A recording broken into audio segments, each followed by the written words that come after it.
My name's Harper Groman. I'm a freshman. I'm a communications and media studies major, and I recruit in high school. My name's Mike Rawl. I'm a business management freshman major. No, freshman, yeah, that's my major.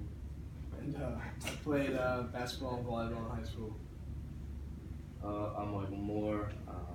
I'm a freshman engineering major, and in high school I played soccer and ran track.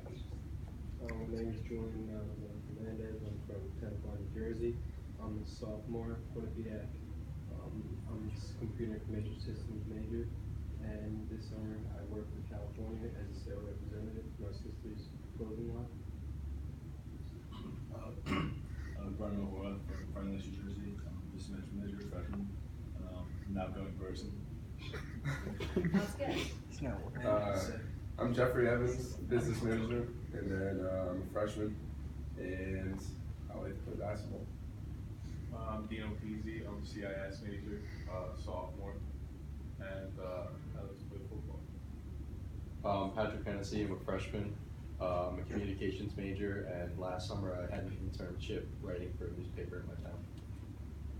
I'm Nick Maltese, sophomore, I'm a physical therapy major, and the past 3 years I've worked in a physical therapy clinic, and I was also the captain of my baseball team in high school. I'm Kyle. I'm a sophomore finance major. Say I'm pretty loquacious and I enjoy golf. Cole Martin. I'm a freshman. I'm a finance major, and I worked at a restaurant the past couple of years before I came here.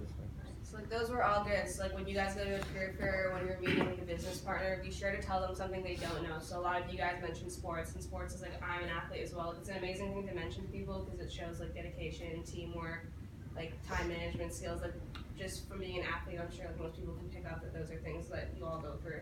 So make sure you mention something that can set you apart.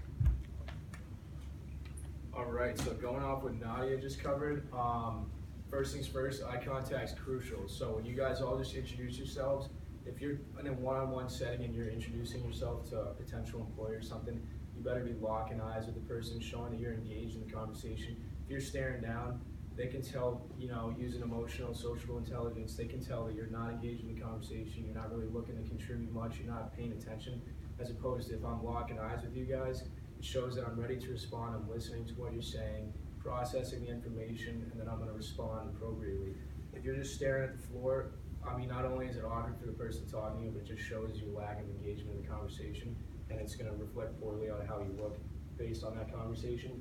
The next thing is firm handshake. So you probably heard this all before. I know a lot of you guys just said you're business majors. That's like your first ticket right there, like your handshake. So if you've got like a nice, soft, clammy handshake, someone's not really going to be liking that too much. You want to stand out, give a nice handshake, give something for them to remember you by. Lock eyes with them, say your name, and just look them right in the face. Don't make it awkward or be looking down because that's, like I said, it's going to show not only a lack of confidence, but a lack of professionalism if you're looking down or you have a bad handshake. Next thing on the list is looking presentable. So hopefully that goes without saying, make sure your hair is looking good. If you have facial hair, trim it or style it, whatever you gotta do. Make sure your shirt's tucked in, all the above. Just be looking presentable. Don't be looking like you just woke up in the morning and you got bed head and you're not really ready to go and start your day yet. And then the final thing is holding conversation. So that pretty much goes hand in hand with eye contact. Even if you're talking about a topic that you really don't know much about, let's say you don't know much about sports, like women's soccer, for example, do your best to just make eye contact and try to be engaged in the conversation. Just make comments where you can, even if you're not an expert in the field you guys are talking about. Just do your best to just process the information and use what you know to continue the conversation instead of having it, just fall apart and become an awkward little situation. So